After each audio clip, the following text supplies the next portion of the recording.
The Bitcoin Group, the American original. For over the last 10 seconds, the sharpest Satoshis, the best Bitcoins, the hardest cryptocurrency talk. We'd like to welcome our panelists, Martine Wishmare from General Bytes, Good evening, folks. Josh Shigala from Voltoro, When there's red on every candlestick, you pop a red for yourself, folks. and I'm Thomas Hunt from the World Crypto Network. Moving on to issue one. Issue one, Bitcoin falls back below $40,000 as it wraps up a wild week of trading. The price of Bitcoin fell back below $40,000 on Friday after Chinese authorities intensified calls to crack down on mining and trading of the cryptocurrency. Investors are reeling from regulatory warnings from the United States and China, as well as mixed messages from Elon Musk, whose company Tesla famously accepted Bitcoin and then decided not to accept Bitcoin. Martine Wismare, what happened to the price of Bitcoin? I thought it was going up forever. Well, I'm not too worried myself. We're seeing a big dip, but if we look at the history, well, history is no historic performance, no guarantee for the future. But if we look at the history of dips in Bitcoin, we saw several dips in the 2017 bull run as well. So I suspect once Elon Musk stops tweeting or they take his phone away and the Chinese FUD is over, then we can continue to rise. Maybe it's not that bad because we've seen a huge rally going on earlier this year. So I'm not too worried. Just when in doubt, zoom out. That's what I would say. Josh Shigala. Yeah, I've got raid Bitcoin in my title here. Trade Bitcoin, trade gold and Bitcoin. Look, there's a proverb in China that says the land is big and the emperor is far away, and that basically means do what the hell you want. No one cares in China whether they ban Bitcoin. The Bitcoin doesn't care. Anyone that's techie enough to use Bitcoin will continue using Bitcoin. Yeah, the exchanges in China will have a hard time. But the other thing is that the interesting part of China FUD is that when China bans Bitcoin, and what not really many people talk about, and I think they should, is what happens. How do the miners pay for the electricity that they're making without being able to sell the Bitcoin? And so this is always interesting. So generally, what I've seen is some miners tend to migrate out of China and head towards more friendlier shore. So this, I think, is probably a positive part of the network, is that if you get a country that is adversarial, then you might just move. And you've got all the hardware. It is about sticking on a container. And the good thing nowadays is we've reached this sort of pinnacle where chip or ASIC technology doesn't move as fast as it used to. So you actually have a few months to pack up the whole warehouse and go across to, I don't know, India or somewhere else, hopefully a cooler climate. But yeah, it's I find that part of it interesting. What I think's amazing is that maybe it's not about the news and it's not about Elon Musk and it's not about all of these things, but it's just about the price of Bitcoin and that the price went up too much. And we all watched it and it went up and up and up. And we said, where's it going to stop? When's it going to stop? And then now it's stopped. And now everyone's saying the opposite. It's going down forever. It's going down forever. When's it going to stop? So I think it's just another one of those up and down things that we go through in Bitcoin. And everyone says, it's the news. It's this one event. It's this one person. It's this one country. And really, it's just, it went up too much. And now it's going to go down for a little bit. But don't worry, we've got you covered here with all the knowledge and information that you need. We have the Bitcoin predictor ball, the only one of its kind, the only one in existence. And it will tell you, will the price of Bitcoin be higher this time next week? We're going to the ball first before the commentators. This puts a lot of pressure on you guys. Here we go. Higher this time next week. My sources say no. My sources say no. The ball is bearish. Martine Wishmayer, do you agree with the ball? No, I'm forever bullish on Bitcoin. It's a short time, time frame. The ball predicts 1 week in advance, and it can't see any further in the future. And we know there's still only 21 million Bitcoins. If people look at their stack, they still have the same amount of Bitcoins. If they look at their stack compared to the number of institutional investors, they see that they will have climbed up the ladder and that there are fewer people with a stack like them because the institutional investors have kept buying, according to Bitcoin treasuries.org. So I'm not too worried. I think the ball just has a bad day. So, but maybe Josh won't agree with me, but I'm curious what he'll say. Josh Shigala, does the bear continue? Do you dare to side against the ball? Look, markets, they take a while to turn around. They're kind of like the Titanic. Of course, that's to go up. To go down is very quick, and this is the old analogy of taking the stairs up and the elevator down. When people are scared, they've made a lot of money, and usually what they do is they wait for a crash. It crashes. They sell at the very bottom. It starts to go up a bit, and then people get scared, like, oh, it's gone up, I'm going to take profits here, and then it'll head back down. We're definitely in a bearish cycle, and it does take a while to move back. And the thing is, as you said, Thomas, these markets went up and up and up for months since, December, January, they started going up even a bit earlier, I think. But what tends to happen is after a large upswing, you need to consolidate the price. You need to consolidate movement, and that usually happens by going sideways for a while, or which means by time. So you consolidate by time, or you consolidate by price, which means coming back down, giving the bears or the opposite side a chance to live their dream, which is, the bears are like, yeah, go down. And you've got to remember, nowadays it's very easy to make money on the price going down. So there's a lot of incentive for people that are betting on the price going down to actually make money on that as well. It's just a little riskier because usually there's some leverage involved. You don't have to leverage it, but usually there is. And so, I think we're definitely in a price consolidation here, which means going down in price, correcting itself. But then after an overcorrection, what will happen is the bulls will have to have their chance again to play their dreams out. And the market will turn around again. I mean, I know this is very fence city. I'm just sitting here telling you both sides like a typical TA freak. But generally, this is what's happening, is that we went way too high. When Dogecoin hits 70 cents, something is wrong. Something is wrong. When the Shoeshine boys are ringing you up telling you which coin to buy, something's wrong. And so it's really about waiting a little bit. It'll consolidate down, and the bulls will hit back. I think in about a month or two, it'll start turning around, because I don't believe this bull market is finished. This is a very unusual dump, because usually what happens with a Bitcoin crash is that you will see constant up and up and up and up and up and up. And every week it's this crazy and euphoria and like, whoa, this is a new normal. And then boom, crash. What happened with Bitcoin is went up and up and up and up, and then it went sideways for ages. So this came sort of out of the blue, even for me. And I've, the panel here has seen a few of these markets boom bust cycles, but this one is a little bit different. So I don't believe it's the end of the bull market. I think it's a correction in price instead of time. We had a little bit of a time correction. We're now having a price correction, and it'll turn around pretty soon. So I would definitely be using these moments to buy in if you have got some powder in the chamber.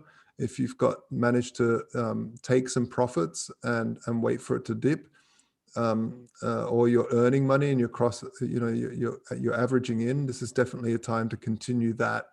And this is what we're seeing on Vaultoro as well. A lot of people are selling their gold back for Bitcoin at these prices. So yeah, that's my take on it. I think we'll be lower is the short answer.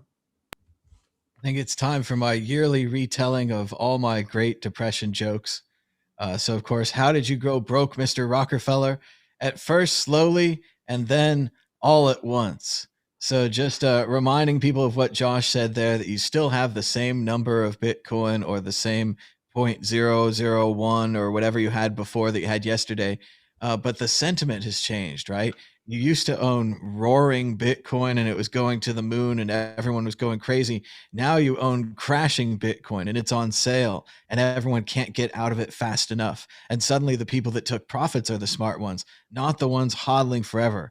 But that could change again, right? So you have to decide where you want to be long term, not just think about today and panic and freak out, because that's not going to work for anything. So. And then, of course, the other classic joke, I'll let you in a sec, Martin. But the other classic joke is, of course, Yogi Berra's, nobody goes to that place anymore. It's too popular. So Bitcoin's like that. You could get some more Bitcoin, but it's so boring and I can't get as much as I used to. So that means it's no good. But actually, it's still good, even though you can't get as much as you used to, even though it's really popular and everybody and their brother's into it, and you're not cool anymore. You're not part of a unique subculture. You're just another sucker buying $100 on Coinbase or whatever. But still, if you could sell it for 120 or 1,000 or whatever in the future, that would be more. So that's probably what. And also in these moments, in these bear markets, now is the time for you to get paid in Bitcoin. Offer your services in Bitcoin at these prices. Whenever you see the price going down, that's when you want to say, hey, I'll work for Bitcoin. I'll do this for Bitcoin, because it's a little bit harder to get that Bitcoin out of people because they know it's lower. But at the same time, if you can, it means you're getting Bitcoin cheaper. You're getting more of it for the same service. So remember the mantra. Averaging. What's that? Well, and if you're dollar cost averaging, don't stop dollar cost averaging. I had these friends where the price of Bitcoin went down and they were all bummed because their little holdings were worth less, right? And they canceled their dollar cost averaging. And I was like, no, this is the exact moment where you'll make all the good buys. These are averaging out all your bad buys with these good buys. Yeah. And you're messing up the whole averaging part of averaging. So yes, keep your systems going. Don't just, oh, it's over, I canceled my thing. It's like, no, don't do that. Yeah, spot on. I just don't worry too much about the lower price right now. I just look at the Bitcoin stash, like, there's X amount of Bitcoin in it, and price up or price down, it's still the same amount of Bitcoins. And in the long run, this is like, people are still calculating how much is it worth in euro, how much is it worth in dollars. And if you just like turn it around, that every year you try to end the year with a little bit more Satoshis than you had at the start of the year, then it all becomes so much less stressful. That this is what I really advise everybody to do. It's you only invest the money you don't need and put it in Bitcoin, and make sure that at the end of the year you got just a little bit more sats left than at the beginning of the year. And then there is no real rush with the bull run. And I think after a few years, you even stop watching what the price today is, so. That would be the best, but who has that kind of ability? Moving on to issue 2. Issue 2. Elon Musk is back again. Elon Musk makes a subtle Dogecoin price prediction and renews his quote-unquote attack on Bitcoin amid calls for a true for the people crypto. Elon Musk is back again, tweeting insane nonsense like, if Dogecoin had 10 times the transactions but used 1/10 of the energy usage, then it would get 100% of the market. And it's like, yeah, we see what you do there. It's just a bunch of nonsense. Even Adam Back himself came out to call out Elon Musk, saying that it was just utter nonsense. He was becoming a true random altcoiner who had no idea what he's talking about. The myth of Elon Musk as a smart person seems to be smashed all over the internet this week. Little pieces of it everywhere we see. Josh Shigala, Elon Musk, is he promoting Doge because it's a joke? Is he promoting Doge because he wants people to lose their money and he thinks it's funny? Is it 3D chess? Is he trying to get back at the SEC? Is Elon Musk the world's smartest man or the world's dumbest? Josh Shigala. The problem with Bitcoin, I see, is that when someone goes against it, people really attack them, and all it does is turn them off more. And I'm afraid that if all of Bitcoin, because when Elon was buying Bitcoin, everyone was like, "Oh, Elon," and worshiping him at the altar, and flogging their backs for Elon, and whatever else they did in these cults. But the thing is, when we saw really good Bitcoiners turn to shitcoiners when the whole Bitcoin community turned their back on them because they might have talked about other coins and stuff, and really slammed them, really went hard and sunk their teeth, really called them names and destroyed them, in publicly, and bullied them, and then they end up, at Bitcoin Cash or whatever.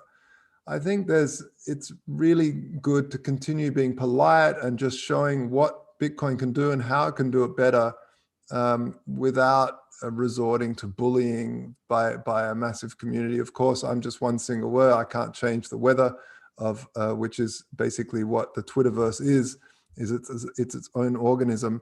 But I would definitely recommend that people stay civil and just keep going about how Bitcoin isn't the FUD, and talk through the FUD, talk through why that isn't, and post about it, and talk. The shows like this talk about it very, very regularly. But I just want to put that warning out there, because we don't want to. Elon's mouthpiece is very, very, very strong, and we don't want to create an enemy out of this person just because he has some negatives about Bitcoin. One of the strongest voices that was very anti in the beginning was Peter Todd. I remember the early days, he would come out with some really anti stuff, and people would shut him down like really hard because he was pointing out some flaws. But the fact of the matter is, he was pointing them out because they were concerns to him that were on a security front. Elon has more sort of non-realistic concerns, like that it's not green or whatever.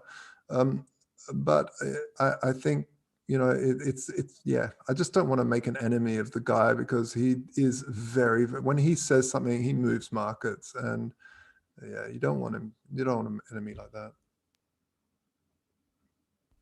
I disagree with you on that, Josh. If somebody posts nonsense, then it should be called nonsense, so. No, that's fine. I don't mind calling it nonsense, for sure. Like Adam Back would have calmly said something, and called him out. That, Jack Malice, for instance, he went hard on him and really, called him stupid and all this sort of stuff. This is all I'm saying. It's definitely, you need to call people out on their FUD. If it's nonsense, call them out on it. But there's no need to go to ad hominem attacks and name calling and this sort of thing. I see a bit of a pattern here. Elon, before he launches something, always creates a problem. Like, the traffic in LA is horrendous. I'm going to start a boring company. Cars are so polluting. Hey, I sell you electric cars. So now it's crypto is so polluting. And what he will do is, because his solar power business isn't doing great, as far as I know, the roof tiles aren't really performing well. You can't really do any net metering in most countries because they pay you next to nothing for supplying energy to the grid. So I think he is on to a plan where he wants to mine crypto with people their solar panels and then credit them with these coins. Bitcoin is too expensive, too hard, because ASIC chips and all. So he looks for something similar, and he found Dogecoin because it's already like an abandoned project, and you can use your ancient script miner. So you can use those graphic cards. Those chips are readily available. So I think what he's doing here is setting the stage for launching his own shitcoin, or just adopting Bitcoin, and then get all these solar city customers to use their excess electricity to mine these shitcoins, and then create a value or a coin, turn the electricity into value, and then use that as trading thing. I don't know, combine it with Tesla, and it has got enough hype to maybe even fly. But the problem here is that he selected Dogecoin, a totally abandoned project that was doomed. It was basically doomed from the beginning, with unlimited, issuing of coins. So he just bet on the wrong horse. And but I do honestly think that this is the way he works. He always creates a problem, then brings the solution, and then he's the hero that brought the solution for the problem that people didn't know existed. But now Elon told them they have a problem, and Elon will also bring you the solution. So everybody will be mining shitcoins with their overpriced solar city equipment. And Elon will supply it, probably with a nice box that says Tesla on it or something. Because I looked at those panels and the necessary batteries, but the batteries, the power wall, they're called, really nice, look nice. You can put the whole wall of your garage, you can put all those power wall units in there. But what they don't say is that after a few years, the batteries are just as useless, are bad as your old laptop. They don't hold any charge. So that's How not can that ideal. be? That sounds like it would be bad for the environment. No, Elon, no. No, it's really bad. All this lithium is mined by slaves, by the way. So it's so instead of storing it, he might want people to go and mine cryptocurrency because it's like free and it's green and it should be subsidized, and maybe he can even get some subsidies for it. It's a wild idea, but he's always presented new business ideas like this. Create a problem people didn't know existed, shout out on Twitter about it, then present a solution, and then Elon Musk saved the day. I take it one step further. You heard it here first from me. I think he's onto a coin called Energy Web that is for trading energy carbon credits. And I think there's something there that he's doing, because he is involved in that specific project through a funding mechanism he has.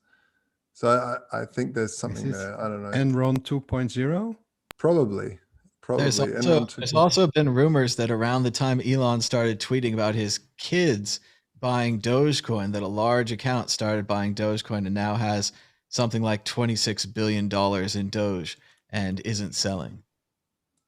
Yeah. By the way, Martin, your mic is a tiny little bit quiet compared to everyone else. Yeah, look, I just want to add to that. I think that that Elon definitely has that problem, reaction, solution stuff going on. This is what the typical government sort of modus operandi actually as well. Problem, reaction, solution, and yeah, I definitely think he'll come out something. The thing is, he can't come out with a proof of work miner, because even if you take, if there's a miner that's less energy, it doesn't matter, because you're incentivizing it with coins, with money, which means you'll get more and more and more and more difficulty to the point where it'll just end up catching up with Bitcoin if it's successful. So there's, proof of work is fundamentally, in that sense of, if you're taking it from pure Muskian. Well, and let's also all agree that Musk fell into a logic trap here. And as have many on Twitter have said, during the beginning of Tesla, when he would be criticized, they would say, well, you built this beautiful electric car and you built this electric pump that puts the energy in there, but all the electricity that's going in there is dirty. It's all from coal mines. It's all these things. And he had to deal with the same exact argument that your beautiful new system is still connected to our dirty old system. Therefore, it is worthless. And he was able to fight this with Tesla, but then there's some kind of disconnect in his brain. He couldn't fight this with Bitcoin, and he laid it down in this weird half manner where Tesla's still holding the coins. Elon's now on Twitter bragging about their diamond hands, which I hate to tell you something, Elon, but when you're a billionaire and you know where your next 10,000 meals are coming from, and you don't have to worry about paying your healthcare and all these kind of things, it's not hard to have diamond hands. Like, no rich person in a country club was ever laughing about how they didn't sell an investment because they're so rich. It's not, you're not really understanding the culture here and what's going on. You're just appropriating, which for other cultures can be very bad, Elon. So I know no one gives a shit about the cryptocurrency culture and appropriating our memes. But for other people, I wouldn't do that. So I also wanted to go back to something that Josh said about how this keeps happening, and that somehow Bitcoin and the amount of money that's here is a lightning rod, and it's a lightning rod for scammers and for narcissists, right? And we have some of the best narcissists in the business, right? And like Josh says, they all have a pattern. They come in, they love Bitcoin, they get on board, they think it's great. Maybe we start calling them, you know, Bitcoin Jesus, like Roger Ver, right? Everyone loves him. Then all of a sudden, he's like, I can't quite make enough money on Bitcoin or whatever it is, right? It's not fast enough. There's not enough transactions. Or it's not mine. Yeah, it's not mine. I don't own it all. Like, I should have gotten in the pre-mine. So then they make their own coin. Roger ended up with Bcash. He didn't really make it, but he joined them. Then along came Vinny Lingham, right? The same thing, this appeal to authority, someone who has a voice outside of Bitcoin. Therefore, their voice must be more important than the people inside of Bitcoin. So they come in, and everyone loves Vinny Lingham, and he's all into Bitcoin and Shark Tank and all this. Suddenly, he's got his own coin, Civic, and you can save the government with Civic, and it's going to be a government coin, and he's telling you how great it is. All of a sudden, Elon Musk comes in. Everybody loves him. He's got Tesla. He's got an Iron Man suit. He can fly, all of this stuff, right? And same thing starts happening. Bitcoin is just not good enough for him. Bitcoin's not big enough. It's not fast enough. It's not clean enough, right? Pretty soon he's going to have Elon Musk coin. So we do seem to keep having this. And I think it's very similar to what John Lennon said about the Beatles, how they were bigger than Jesus. And that they have this problem with Bitcoin where the closer you get to it, it's like getting close to the sun. You're just going to spiral in because you're not as big as the sun. You're not as big as the whole galaxy, like Zaphod Beeblebrox in Hitchhiker's Guide to the Galaxy, with a total perspective vortex where he could see how small he was in the universe. And I think that happened to Roger, and it happened to Vinny, and it happened to other people. When you get close to Bitcoin, you're like, I'm really insignificant and small. And that happened to Elon. And Elon was like, no, I am bigger. I am bigger than Bitcoin. And now we're going to find out who the biggest is. I love it that he's holding it too. The company's holding it. He's bashing it. And he drives the price down 50% of something his company holds. It's like, it's very, very well said, Thomas. But I think, you know, really, when you saw that crash happening, I guarantee it, his board of directors were on the phone to him saying, can you fucking tweet about how you're holding this shit?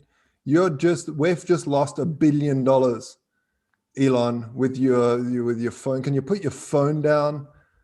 And I guarantee it. And he quickly tweeted, we got diamond hands. Suddenly the market turns around, as well as my brother-in-law selling. So, you know, that turned the market. They went up quite fast, actually. It recovered the losses in no time from the previous day. So this diamond hands, yes, he's got a huge mouthpiece and it works very well. But he shouldn't just, you know, we had Bitcoin before Elon, and we will have Bitcoin after Elon, so I wouldn't worry about it too much. Yeah, the important thing is it really, like you said, it really doesn't matter. Look, Bitcoin dealt with China FUD. China is way bigger than Elon, and it's dealt with China FUD over and over again, to the point where when China FUD comes out, the market generally doesn't react to it. Like some people are blaming this downturn on China bans Bitcoin thing again, but you know, like Thomas said, the price was just really high. It's probably correcting. Yeah, that might have done a little bit to it. But generally, the market is so used to China FUD now that we don't react. So eventually it'll get that with Elon as well. It got like that with John McAfee. It got like that with Roger Ver. After a while, when these people FUD and FUD and FUD on it, after a while, it's like, oh, over it. People just keep buying, because at the end of the day, the mantra is, folks, there is only 21 million of the very first cryptocurrency ever invented. 21 million. I also want to make a dual-pronged attack on this altcoin nonsense. I'm on mute. I'm mute. I can hear myself. Coming through. All right. No? I'm going to have to take over now. I can hear you, no problem. I disagree. I think it's working fine, Josh. Check yours again. No? We'll see in the chat. Oh, sorry. My speakers went turned down. Your speakers went. All right, but now I have to remember what the heck I was going to say. Sorry, man. Something about Dogecoin. Okay, so here's my solution. I've got a two-pronged solution to altcoins. On one side, we're going to rename Bitcoin to sats. From now on, it's all sats, and they're really small, and you have a lot of sats. You are rich with sats. Congratulations. Unit bias problem solved. Now, on the other hand, what you're looking for is a cartoon mascot. You're looking for a dog. You're looking for a dog named Sats. That's right. The currency's called sats. The dog's called sats. You should buy sats. You should pet sats. You should be part of the sats crew. We've solved the problem. It has a dog. It has all of Bitcoin's amazing technologies, atom back, second layer, liquid technologies, lightning network, all of those things, plus Sats the dog. He's funny. He's a dog. He's cute. I think what people really want is they want to be a millionaire. For about $400 US, you could buy 1 million sats, complete with dog option on the coin. 1 million sats, you're a millionaire. That's done. And then the other parts, they want this dog. And they keep coming back to Dogecoin, and they're like, it's a cute copy of Bitcoin. And in their minds, they think that it's like, Pepsi and Coke. They're just right next to each other on the shelf. They're both sugar carbonated beverages. They both wreck your teeth. They both make you fat. Who cares which one you drink, right? But it's not that with Dogecoin and Bitcoin. It's not like that with Bitcoin and Ethereum either, but for different reasons. But with Dogecoin, it's just such a uniquely bad example. I don't want to bag on the Dogecoin creators. I know Jackson. He's cool. I've never met the Billy guy, but I'm sure he's all right too. They were sitting around one day having a laugh, changing the wallet of Bitcoin to Dogecoin, right? They put the Doge image in there and they changed the font to Comic Sans. And if that's all they did, it would be kind of like a copy of Bitcoin, and maybe somebody could have kept it up to date, right? But they didn't. They changed the issuance, right? They wanted that million sats. They didn't want it for the pennies. They wanted that million for the units, right? For the Dogecoin. So you'd have millions and millions of Doge, and you'd always be rich with Doge. And it's always printing the Doge. So whenever someone comes along, they're like, I like that funny dog coin. They have no idea how much it's printing, how much it's already printed, all of the complexities that were created with these problems. They also have an inflation bug. It just prints more. They don't know how much. So they come along, they want the dog, but they get all those problems. And this keeps happening. So from now on, if you want the dog and you want cute, and artists, please start working on this. We'll work together. We'll NFT it. I'll retweet it on the Mad Bitcoins, whatever you guys want. Sats, the dog, he's cute. He's probably gray. He probably has a red cape like Superman and a Bitcoin logo on it because he kind of has superpowers. He has 2 personalities, Clark Kent, Sats, the dog. We can beat this Dogecoin. We can make this stop happening. What do you guys think?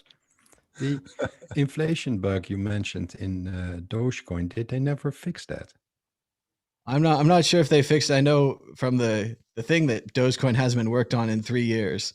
The last important thing that I heard is they switched from being a real coin that was mined to a coin that's merged mined with Litecoin, which is another thing that, does Elon even know that?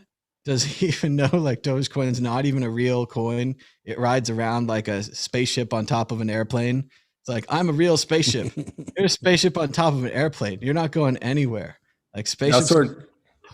I saw a great meme with a psychologist sitting there with someone else, and the guy's lying down there saying, "Yeah, I'm working with the Dogecoin developers to make it more efficient."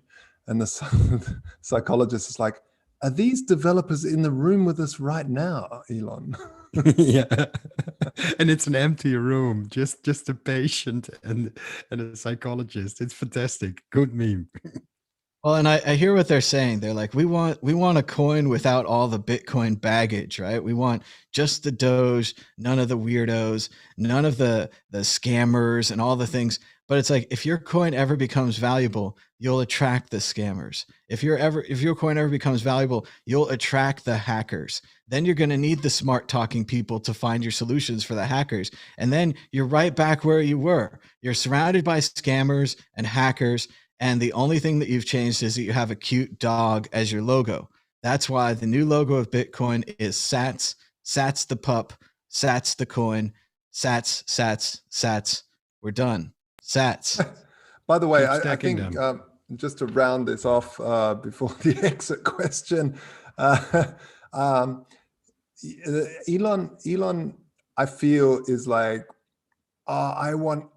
wouldn't it be hilarious if we could have a world economy based on a Doge meme coin? Like, he thinks that's hilarious.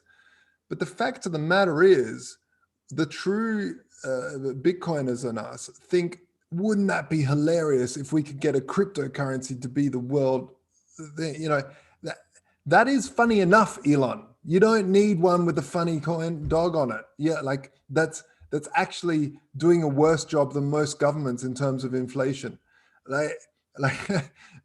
You can have Bitcoin and still be hilarious if that removes all central banks and becomes the currency of space. And by the way, it does. People find greener and greener energy. So your green FUD is ridiculous. It would be hilarious. It is funny enough. And Sats is cuter than Doge. We all know it. Sats is cuter than Doge. Exit question: is Elon Musk a genius? Is he playing with everyone behind the scenes, making tons of money? Or is he an idiot, just bouncing from success to success like Forrest Gump? No, never having a plan, always being lucky, shrugging his shoulders and saying, I guess that worked. Martin Wismayer, your thoughts. Elon Musk, genius or idiot? You're not leaving me many options, but I don't think he is a genius. It's the people behind him, the team, that's the actual, those are the genius ones. He's just taking credit for the team, which is, in my opinion, makes you a bad CEO, just like Steve Jobs at Apple. He was always claiming credit for everything his team did for him. So, a good CEO gives credit to the team, but I don't think he's an idiot either. He's very, he has a plan. He always has a plan. And as I said earlier on in the show, I think he is doing this to then come with a solution, a sort of Tesla branded coin that's super green, and that is something like that. And it will be a shit coin he adopts because setting it up from scratch will be too much work. So, maybe those Dogecoin developers will be in the room, or just, I don't know. I don't think he's stupid. I just think he has a plan. But I'm not going to hang around and wait for him to tell us what the plan is. I'll just stick to Bitcoin. We had Bitcoin before, and we'll have Bitcoin after Elon Musk. So, yeah. How about this? You could do Dogecoin Dark. Josh Shigala, Elon Musk, genius or idiot? Dogecoin Dark. Elon is definitely not an idiot. He's extremely hardworking. He's obsessive. But I think he's, Richard Branson put it well. I'm not quoting him directly here, but it's something like, I'm a dyslexic idiot that's really good at finding great people and surrounding myself in them. And really any good entrepreneur is that. You cannot be a good entrepreneur if you cannot find great people and surround yourself in them. You cannot be a good entrepreneur if you're the cleverest of everyone in the room. You have to continually be the dumbest guy in the room, because your job is to find people that are really, really clever and hardworking and you have to bring the vision. So Elon is I think more of a visionary than intelligent. Of course, he's very smart. He's a great, I think he is a very smart person, but he's more of a visionary. He's very hardworking and surrounds himself in brilliant engineers and people and designers and everything else. But yeah, I think he's run out of time. I said it in the last show as well. He just doesn't have much time to research stuff. I think he's just having fun with this crypto stuff and saw one little meme about diamond hands and decided to repeat. What's funny is if you read the PayPal book is almost all about Max Levchin, one of the engineers at PayPal, one of the top 3 guys. He's the one that's always down there solving the problem. He's the one getting the new servers online. He's the one handling the crises, saying how the operating system should be run, what backend they should do. Elon Musk is the one recommending that they run Windows NT. Elon Musk was actually removed as the head of PayPal for suggesting Windows NT. They then switched back to Linux, and eventually Max Levchin, I'm probably saying his name wrong, but he's a genius, and he's the one that solved PayPal's server problems. So I would agree with what Josh said. He's very much supported by the people behind him, the people underneath him. And someone else had a really good and interesting tweet about Elon.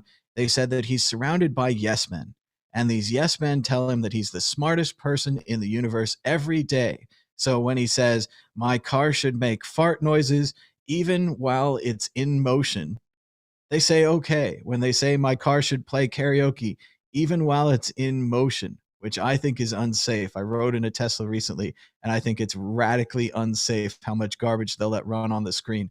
They'll practically let you watch Netflix while you're driving the car.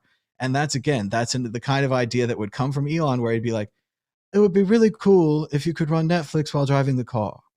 And no one can say no to him. So it would be cool. It would be cool, yes. But because my Android Auto dashboard is rejecting me from playing Netflix and YouTube, and it only plays audio. And it took me about a month to find out that there is really no way around it. And if somebody creates an app that is a workaround, then it's automatically blocked by Google because you're not supposed to watch Netflix while driving. And I think I don't like this whole thing. If I want to watch Netflix while driving, I should be watching Netflix while driving. It's yeah. The problem is the other cars. The problem is the other cars, and it does affect other drivers when you're watching Netflix. Otherwise, I'd say, yeah, you could watch it. But so it's a lot of those things. And now he's out here on the wider internet, unprotected by his people, spouting off about Dogecoin and all the things he usually does. And it's a lot like Trump, right? Where his ego's been shattered, right? The internet is questioning him. Smart people like Adam Back are writing back to him. Michael Saylor is trying to explain Bitcoin to him in the nicest of terms, really the nicest way. And Elon's making fun of him and, poking him and being a jerk and all this. And I just think that he's never been in a place where he's not the smartest person in the room. And now he's on the internet and it's not working out for him. And he's lashing out. And that's what all this like Dogecoin and all this coming back to it and this silly jokey stuff. He's joking because he's not up to the competition. But who is when you got Adam Back responding to your tweets, dragging you down? Let's give him a break on that too. He's got the whole internet against him. I would suggest running away, Elon, running away for a couple of months, go on a sweet vacation. Don't give a crap about these internet people. Believe me, you won't notice them on your sweet vacation. Let's move on. Check out the WCN Clips channel. WCN Clips has got the greatest clips of the World Crypto Network, and you should share them and thumbs up and retweet them. We're going to try to tweet more of them here on the World Crypto Network so we can try to connect you guys to the clips. But these are the clips. Here it is. Here's a popular one right here. It says, Musk cancels buying Teslas with Bitcoin. So clips work. Check out those awesome thumbnails. Shout out to the clips guy for doing the clips. Very cool. Moving on to issue 3. Greenpeace stops accepting Bitcoin donation, cites high energy use. Friends of the Earth is reported to be reviewing the situation as well. Elon Musk's energy FUD has entered a new realm as it is now convincing nonprofit agencies, yes, that's right, small companies with very little power, certainly not governments, are now deciding on their own that they shouldn't accept Bitcoin, the currency of the future, the currency that could very well fund their organizations for decades, if not hundreds of years to come, are being scared away by energy FUD. Josh Shigala, your thoughts on Elon Musk's energy FUD now convincing legitimate organizations, specifically small organizations, that they should not accept Bitcoin? Man, Greenpeace, please don't be fools. The oceans are dying. We need you. We need you to accept good, real money that's not nonsense fiat crap. You should be holding Bitcoin. You should be holding bullion. You should be getting out of fiat. Don't hold that crap. And I mean, I see some of the clips. I saw some guy from Greenpeace say, going after and rescuing seals recently, just running after fields of seals that were just covered in fishing line, and it was all cutting into them, and they'd capture them, cut the stuff loose, and they'd run it. Amazing work, really good stuff. Guys, this is nonsense. Please accept Bitcoin. Don't not take it because of this FUD. It's just nonsense. Bitcoin helps us find greener energy. It accelerates the green energy, the clean energy. It accelerates that. Stop this nonsense. Martine Wishmayer. Yeah, I think it's been, Greenpeace, as a kid when I was growing up, they were doing a lot of things. I haven't heard much about them over recent years. And in the 90s, they had this financial scandal where they were, investing donated funds and were playing financial markets. And I think especially Bitcoin would bring some transparency to this organization. It would help them, make proof, the funds trackable using the blockchain. And it would show people who donated that their funds are spent wisely instead of being played on the stock market somewhere and then lost, because they lost millions in those financial scandals. And they also had like a problem with reorganization, where they basically got rid of headquarters and everything was done locally. So I think for organizations like Greenpeace, it's really important to bring back this trust, or win back this trust from your subscribers or your members or people who donate. And the blockchain is a tool to do that. It's a third party or triple entry ledger, and people will be able to see that, yes, my funds are still there, or they got spent, and then they can show the people that where they spend it on. And I think this is really important, especially in current times, that they need to work on the transparency. Otherwise, they lose their trust from the people. And they had, it's not the only scandal. They had a bunch of scandals. So I think, even though the people working at Greenpeace do very good work, the organization itself is not without its problems. So I think it's very important for them to keep accepting cryptocurrencies, to work on the transparency. And that's just all I have to say about it. I think it's stupid, it's short-sighted what they've done. And Friends of the Earth, I've never heard of. Sorry, maybe it's big in the US or something, but I don't know. I think they're similar in that respect to Greenpeace. But, when I was young, Greenpeace was like, they were the warriors fighting against nuclear energy. But now they're actually promoting nuclear energy, saying that, yes, it's good, less carbon emissions. I mean, really? Yeah, it's full of full-on lefty types as well that just wanted And more so government and more control. I didn't hear about Greenpeace for at least 10 years, but until they stopped accepting Bitcoin. I didn't even know they accepted Bitcoin, but I'm thinking, they should get their act together. Think about it. Think about the transparency and winning back the trust of the people, basically. And blockchain is a good tool to do that. So I hope they change their mind.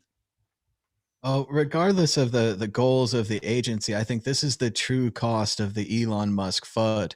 Elon Musk, through scaring people with the energy cost of Bitcoin, trying to protect his company Tesla, has scared off legitimate organizations who are small and who would benefit from Bitcoin. Larger organizations, it doesn't really matter. They're already well funded. But if you're a small organization, this is your chance to accept a currency that could actually help your organization. So it's really unfortunate that this energy FUD continues. Just last week, I think Galaxy Digital released a report where they did what everyone's been asking for. They compared Bitcoin energy use to the energy use of the banks and of the gold bullion industry and found that Bitcoin used less than either of them. Yes, less than either one. And they found, once again, as we've been saying, Bitcoin uses less energy than always on devices. So devices like your PlayStation that stays on, your DVD player, your Blu-ray player that stays on, your television that never really turns off, all of that extra energy more than Bitcoin. So Your Greenpeace Tesla that never turns off, by the way, also. I mean, just, you don't want to say that I have a Tesla. I love my Tesla.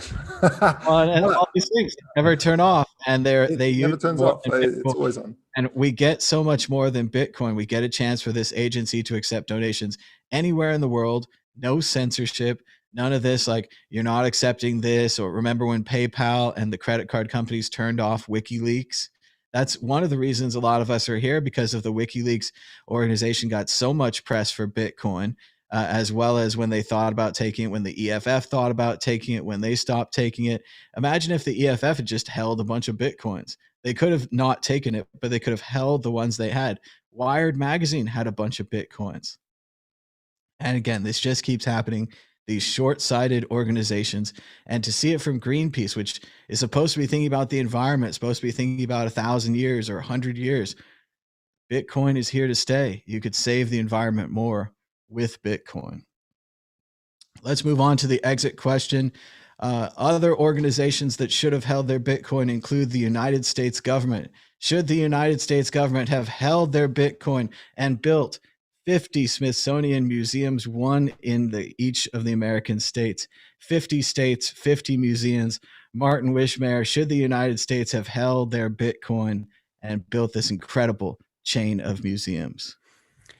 I'm not exactly sure how many Bitcoin they had, but they confiscated quite a large number of Bitcoin. So I think it would have prevented the whole money printing disaster that, that happened over the past year.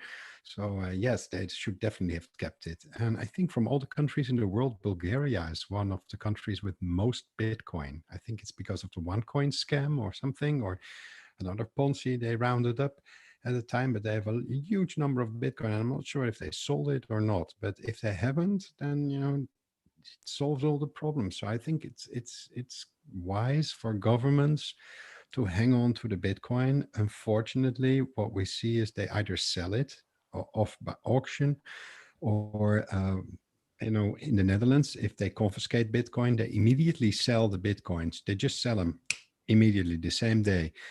For fiat, and even if the person whose Bitcoins are confiscated is deemed innocent at a later stage, they don't get the Bitcoin back. They just get part back, what in fiat. So they're screwed anyway, even if you're innocent. So no, always hold on to those Bitcoin, whether you're a government or whether you're just stacking sats from home. That would be my advice. This could be a reason for another government to attempt to take over Bulgaria if they have a lot of Bitcoin. Josh Shigala, 50 states, 50 museums, 50 Smithsonians paid for. No, thank God they sold them. Oh, I actually find it funny that governments sell the Bitcoin for fiat that they print out of nowhere for free. It doesn't make any sense at all. It's the weirdest thing. Like, why are they? Why? But I tell you why, because they can just print more and buy them all back. They just print the money and buy Bitcoin. So they could literally just buy all of the Bitcoin because they just print the money. The problem is it would go to a multi-trillion-dollar Bitcoin pretty quickly. But yeah, I definitely think the next up, like we're currently in, in 2017 was the big onboarding of the mainstream, of the masses. This bull cycle is the onboarding of the corporations and the large Wall Street players. And it hasn't hit all of them. So it's kind of a half on. The next one will be a full on. And the next one after that will be all governments and like governments starting to buy and hold. And that's when you see $1 million Bitcoin. 50 states, 50 museums. As Josh said, $1 million Bitcoin. We'd only need 50 Bitcoin to build the 50 museums in the 50 states for the Smithsonian Institution to fulfill its destiny of serving the American people. They wanted to move the capital from Washington, D.C. to Iowa City to be closer to the people so we'd have better access.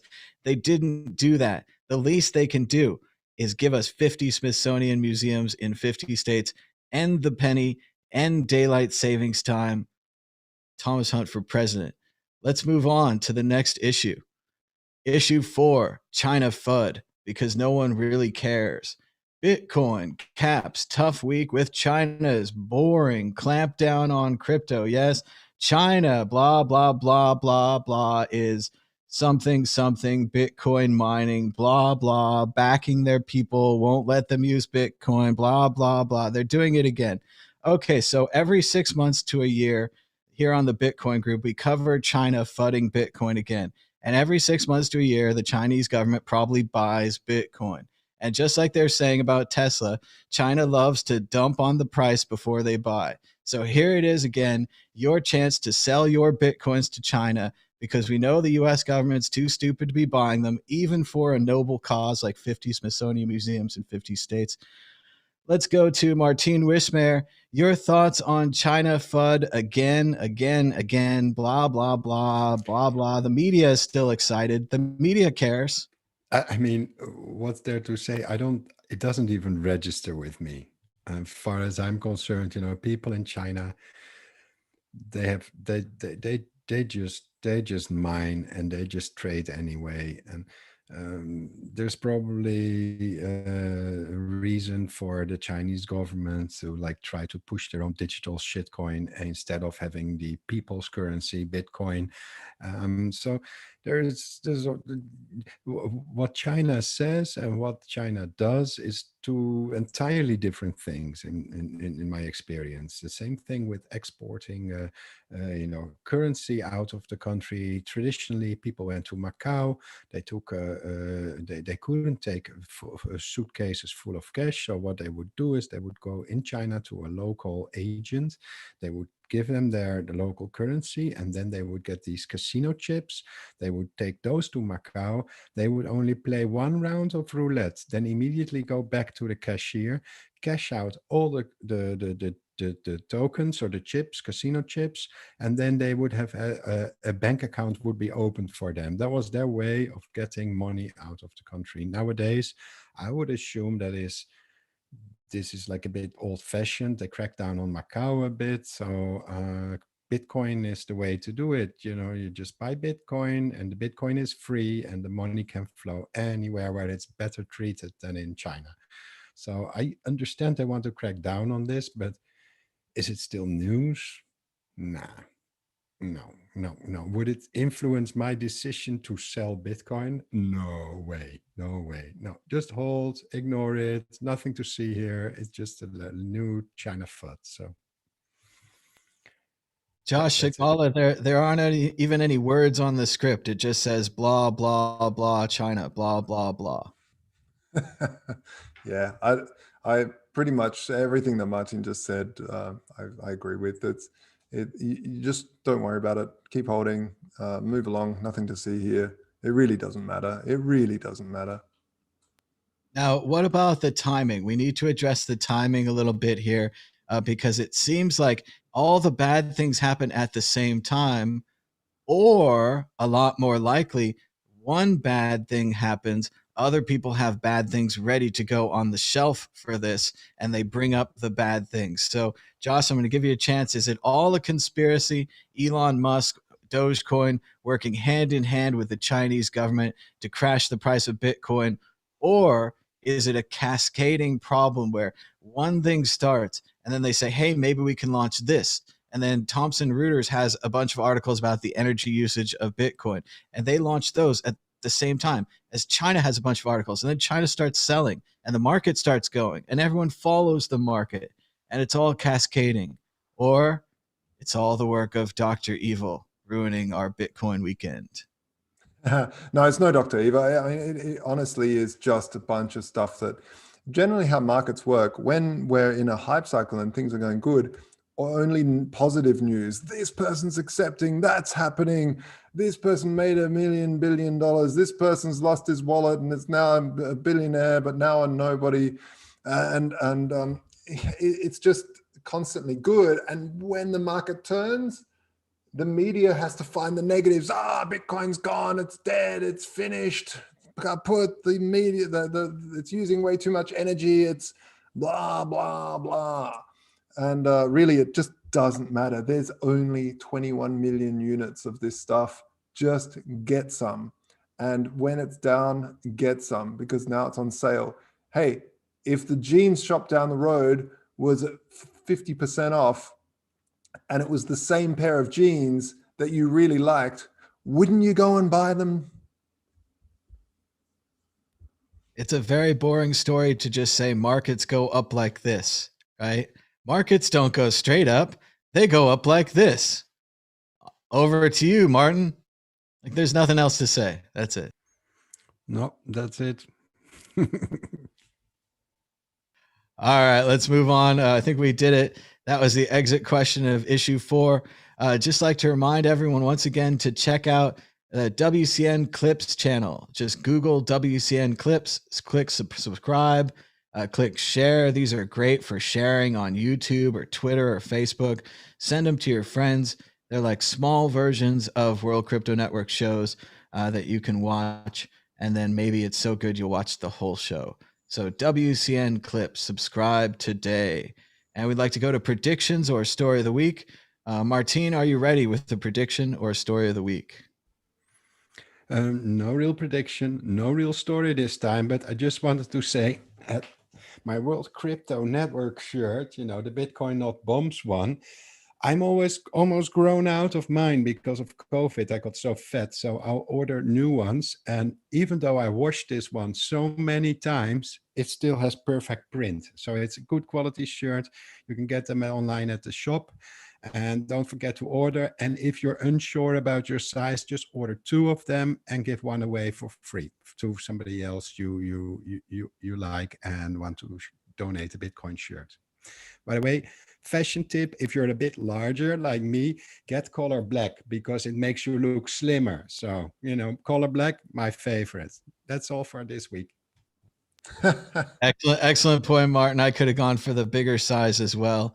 Definitely extra large is the way to go on the t-shirts. We could have just ended COVID a little earlier. I was ready like a couple months ago as I was in good shape. And then now it's just going downhill. Josh Shigala, a prediction or a story of the week. Go ahead. My prediction is that I'm getting over mass government people's societal psychosis of COVID. I'm so over it.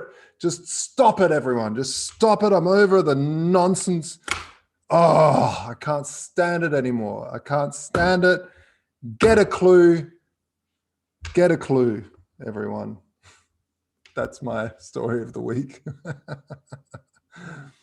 I'm not going to do it. We're not going to go political, but thanks again for everyone for joining us. Be sure to give us a thumbs up down below. We didn't say it a bunch of times this week, but maybe you could just pretend we said it a bunch of times and be like, oh, they wore me down. I'm going to go push it. I know it's pointless, but it makes them feel good. So thumbs up and subscription, share this on Twitter, put a comment out there, start a discussion, come back later, put a comment up. A lot of people don't comment because it's live. So that's about it. We had some other shows this week. We'll be doing more Mad Bitcoin's NFT drops on Monday. That's fun stuff. And I'm trying to get some more interviews, but my computer broke again because the hard drive's still bad. It's totally my fault. So I'm trying to fix it, but that's where the interviews are. So they're on there. Yeah. And by the way, one quick thing for the folks at home. So, follow Mad Bitcoins on Twitter, because you really put out some good content with these Twitter Spaces stuff. It's really cool watching. Having a whole lot of people coming in. It's like a talk show where anybody can talk to Thomas and myself and whoever else, and it's really fun just to listen to in the background. So yeah, definitely get amongst that action. Josh, to participate in the World Crypto Network Spaces, they have to follow Mad Bitcoins, right? And they have to follow the World Crypto Network on Twitter. Pretty much. And like Josh said, the Spaces is great. We had all kinds of people in there when the price was down, and we've been trying to do call-in shows for a long time. It used to take like 2 computers and a bunch of stuff, and then it took an expensive mixing board and a bunch of stuff, and now it just takes Twitter Spaces. So it's great to have that barrier lowered, not just for me, but for everybody. If you want to do a call-in show about anything, Twitter Spaces, Clubhouse, both these things are there. And we had just a great chat while the price was going down. And we had an accountant come on, and the accountant was like, what excites me about Bitcoin is the triple entry bookkeeping, just the basic way the system works. It's so much better. This is going to take over everything. You don't have to be technical. I'm an accountant. I'm just looking at the software. I'm like, this is great software. So it was really cool to get people's perspectives like that, as well as to see a lot of people just hodling strong, not having a problem with this. And again, shout out to the Black Bitcoin billionaires on Clubhouse. They do a great job. There's a whole bunch of guys and gals that come out of there, and they always have kind of the right ideas. They're like, I didn't invest too much. I only bought Bitcoin. I don't look at it all the time. I'm here to tell other people about it. And again, I'm not hard selling anybody. It's not an altcoin. It's just Bitcoin. So I really like those guys and those gals. It's a good crew. So I hope we'll do some more Twitter Spaces hangouts this week. And again, if you want to start your own, Twitter's open it up to most everybody. We can all do these little Spaces things. So it's pretty fun. So thanks so much for joining us. Until next time. Bye.